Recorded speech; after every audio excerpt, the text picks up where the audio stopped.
এবার আমরা আসি প্রাণায়ামের বিষয়ে। প্রাণায়াম সম্বন্ধে আমাদের বেশ কিছুটা ধারণা আছে, কারণ এই কথাগুলো খুব পরিচিত। প্রাণায়াম কথা দুটো অংশ, হচ্ছে প্রাণ আর আয়াম। মানে প্রাণকে যে পদ্ধতি, যে কাজ করলে বাড়ানো যায় প্রাণ শক্তিকে এবং নিয়ন্ত্রণ করা যায়, তাকে প্রাণায়াম বলা হয়।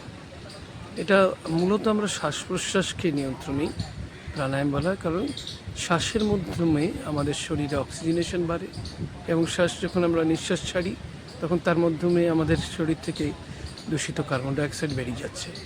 তো শরীর একদিকে আমাদের শক্তিশালী হচ্ছে অক্সিজেনেশনের জন্য, সব জায়গায় কোষে কোষে খাদ্য যাচ্ছে, প্রাণশক্তি বাড়ছে, এবং অপরদিকে যখন আমরা ওখানে যেসব জিনিসগুলো খারাপ জিনিস রয়েছে, কার্বন ডাইঅক্সাইড ইত্যাদি, সেগুলো যখন আমরা ছেড়ে দিচ্ছি তখন কিন্তু আমরা সুস্থতা অনুভব করছি, রিল্যাক্সেশন অনুভব করছি। এখন প্রাণায়াম কীভাবে করব? ইউজুয়ালি বলা হয় যে প্রাণায়াম করার জন্য প্রাথমিকভাবে আমাদের দুটো নাককে ব্যবহার করা আমাদের শিখতে হয়। প্রথম যে প্রাণায়ামটা আমরা হয়তো শিখতে পারি সেটা যেকে বলা হয় আমাদের নাড়ি শোধন প্রাণায়াম, বা এটাকে অন্য নামেও হয়তো কেউ কেউ বলেন। নাড়ি শোধন প্রাণায়ামে আমাদের কী হয়, হাতের পজিশন থাকে এরকম, দুটো আঙ্গুল একসাথে দিই আমরা,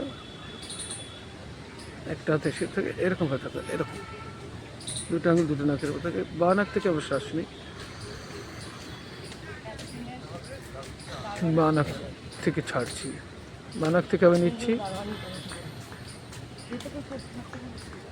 ডান নাক থেকে ছাড়ছি, আবার ডান নাক থেকে নিচ্ছি, বা নাক থেকে শ্বাস ছাড়ছি।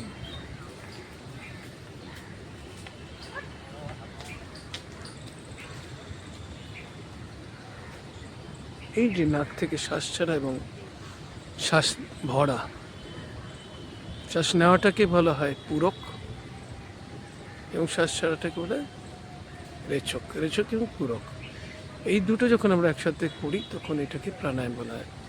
কারণ যাওয়ার সময় অক্সিজেনেশন বাড়ছে শরীরের মধ্যে, এবং যখন আমরা ছাড়ছি তখন আমাদের ভিতর থেকে যে বাজে যে কার্বন ডাইঅক্সাইড ইত্যাদি আছে সেগুলো বেরিয়ে যাচ্ছে, আমরা রিল্যাক্সেশন হচ্ছে।